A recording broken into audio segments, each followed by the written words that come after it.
सनातन धर्म और वैज्ञानिक रहस्य। यह विषय जितना आध्यात्मिक है उतना ही वैज्ञानिक भी।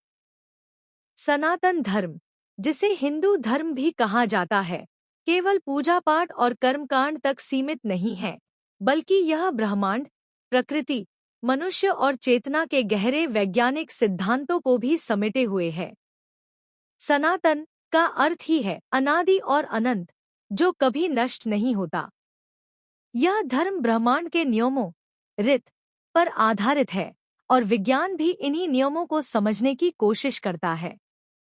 जहाँ विज्ञान प्रयोग से सत्य तक पहुँचता है, वहीं सनातन धर्म ध्यान, योग और तप से उसी सत्य का अनुभव कराता है। ऋग्वेद 10.129 में ब्रह्मांड की उत्पत्ति पर सवाल पूछे गए हैं।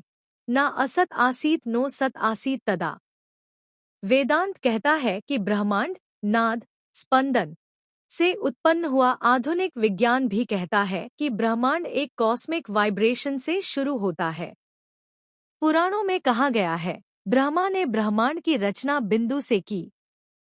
आधुनिक विज्ञान कहता है कि ब्रह्मांड एक सिंगुलैरिटी से फैला। दोनों ही यह मानते हैं कि सब कुछ शून्य या अव्यक्त से उत्पन्न हुआ। सनातन धर्म में सृष्टि स्थिति संहार का चक्र है, ब्रह्मा विष्णु महेश। आधुनिक खगोल विज्ञान भी कहता है कि ब्रह्मांड बार बार फैलता और संकुचित होता है। वेद और उपनिषद कहते हैं, प्राण ही जीवन है। आधुनिक विज्ञान अब बायो इलेक्ट्रिसिटी और बायोफोटॉन के रूप में वही अवधारणा खोज रहा है। योग में 7 चक्र बताए गए हैं। आधुनिक विज्ञान ने इन्हीं स्थानों पर प्रमुख नर्व प्लेक्सस खोजे हैं। ध्यान, मेडिटेशन का उल्लेख वेदों और उपनिषदों में हजारों वर्ष पहले है। आज न्यूरोसाइंस कहता है कि ध्यान मस्तिष्क की संरचना को बदल सकता है और मानसिक रोगों को कम कर सकता है। सूर्य सिद्धांत लगभग 1500 BC में पृथ्वी के गोल होने और घूमने का वर्णन है। आर्यभट्ट ने कहा, पृथ्वी अपनी धुरी पर घूमती है। आधुनिक विज्ञान से बहुत पहले हिंदू पंचांग सौर और चंद्र चक्रों को मिलाकर बनता है, जो वैज्ञानिक रूप से सबसे सटीक कैलेंडरों में से एक है।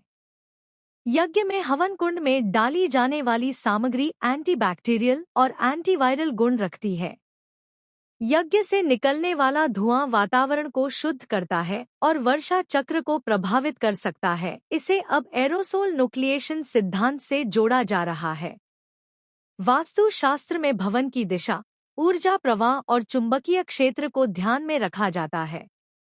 आधुनिक जियोमैग्नेटिक साइंस भी मानती है कि उत्तर दक्षिण दिशा में सोना और भवन की दिशा स्वास्थ्य पर प्रभाव डालती है।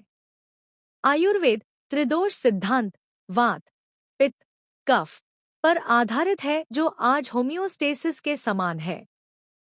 हल्दी, नीम, तुलसी के गुणों को अब आधुनिक चिकित्सा ने भी स्वीकार किया है। उपनिषद कहते हैं, सर्वम खल्विदम ब्रह्मा, सब कुछ ब्रह्मा, ऊर्जा है। क्वांटम फिजिक्स भी कहती है कि हर वस्तु ऊर्जा का रूप है और चेतना वास्तविकता को प्रभावित करती है। सनातन धर्म केवल पूजा नहीं, बल्कि जीवन विज्ञान है। उसने हजारों वर्ष पहले जो बातें कहीं, आधुनिक विज्ञान उन्हें अब प्रयोगशालाओं में सिद्ध कर रहा है। जहां विज्ञान कैसे का उत्तर खोजता है, सनातन धर्म क्यों का। और जब दोनों एक साथ आते हैं, तो मनुष्य सत्य के और निकट पहुंचता है। जितने सनातनी भाई बहन ये वीडियो देख रहे हैं, कृपया लाइक और सब्सक्राइब अवश्य कर ले। धन्यवाद।